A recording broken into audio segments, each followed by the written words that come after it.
Sorry இல்லைங்க, ஒரு 2 நிமிஷம் எடுத்துக்கிறேன்.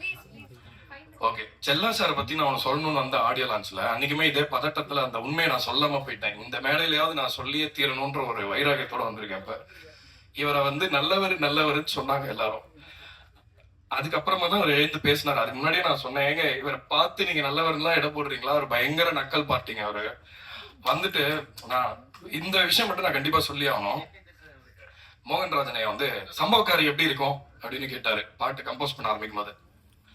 ஆக்சுவலா வந்து நானா தான் வாய விட்டு மாட்டிக்கிட்டேன். முதல்ல நான் அவரை வந்து கம்போசிங்காக மீட் பண்ண போன போது ஒரு ஜோக் யோசிச்சுட்டு போனேன்.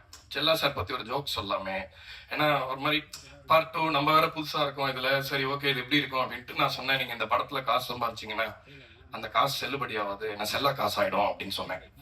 அப்பவே கொஞ்சம் ட்ரிகர் ஆயிட்டாருன்னு நினைக்கிறேன். ஓஹோ நீ வா வச்சுக்கிறோம் அப்படின்ட்டு. முதல் நாள் வந்து ஐ திங்க் நம்ம 12 மணிக்கு ஆரம்பிச்சோம்னு நினைக்கிறேன். நைட்டு 12 மணி வரைக்கும் எக்ஸ்பிரஷனே இல்லை, என்னென்னமோ வாசிக்கிறோம். அப்படியே கல்லு மாதிரி பாக்குறாரு. மோகன்ராஜனை என்ன பார்த்து என்ன இது என்ன ஒன்றும் புரியலையே அப்படின்னு. அவரோட ஸ்பெஷல் திங்கை நான் கண்டிப்பா இங்க சொல்லணும். அவரு பயங்கர பெரிய அப்பாட்டக்காரங்க. நீங்க பார்க்க போறீங்க இன்னொரு 10 வருஷத்துல அவர் என்ன மாதிரி விஷயங்கள்லாம் பண்ணுவாருன்னு. துளி கூட அதோட ஒரு % விஷயத்த கூட யார்கிட்டயுமே காட்டிட மாட்டாரு. எல்லார்கிட்டையும் என்ன அப்சர்வ் பண்ண முடியுமோ அதை பண்ணிக்கிட்டே இருப்பாரு. எப்பயுமே அவர் பேச விட்டு வேடிக்கை பார்ப்பாரு, அப்படியே பார்த்துட்டே இருப்பார். ஓஹோ அப்படியா, ஓகே ஓகே அப்படின்னு தான் சொல்லுவாரு. பட் ஆனா அவர் எவ்வளவு கவனிப்போட எவ்வளவு ஒரு விழிப்போட இருக்காருன்றத வந்து இந்த படம் முடிக்கும் போது நான் அப்சர்வ் பண்ணேன்.